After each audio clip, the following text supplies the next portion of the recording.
me të pranishëm këtu dhe vjen mirë shumë për organizimin e një aktiviteti për ta kultuar një gazetë e cila ishte një dritare shumë e madhe, jo vetëm në gjeneratën time, po edhe në gjeneratat para meje. Mund ta them që duke jetuar në një Jugosllavi të përbashkët në Kosovë, në Maqedoni, rilindja në Kosovë e flaka e vllazërimit në Maqedoni ishin fryte të vetë shqiptarëve, të cilët e trasuan një rrugë kombëtare, një rrugë e cila na mësoi se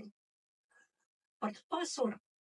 një gazetë të tillë duhet të ketë edhe intelektual, ashtu siç e përmendi edhe zotri Zlatku, emra eminent në gazetarinë shqiptare. Unë jam shumë e emocionuar praktikisht në këtë rast, sepse sigurisht mirënjohja për punën që e ka bërë Murati Sako, babai im, do të ishte ai i lumtur që do ta kishte marrë këtë mirënjohje, por njerëzit nuk janë të gjithëkohshëm. Ashtu siç thot edhe Dritro Agolli, në sofrën e historisë ju jepet lugë vetëm atyre të cilët kontribuan për kombin. Flaka e vllazërimit ishte një prej gazetave që e mbante çdo kush në dorë,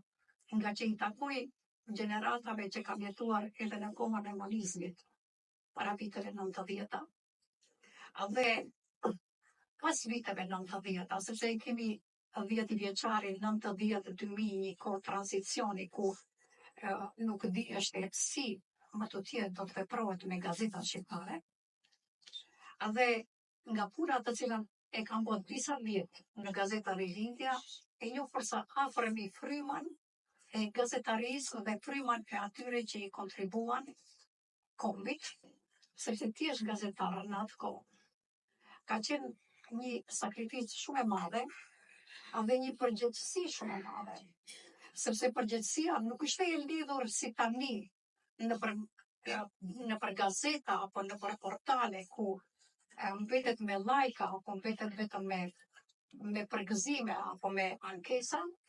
Përgjegjësia ka qenë shumë e madhe për të qenë gazetar i flakës së vllazërimit apo i Rilindjes. Unë bëj këtë komparacion mes këtyre dy gazetave për arsye se kanë qenë gazeta shqiptare dhe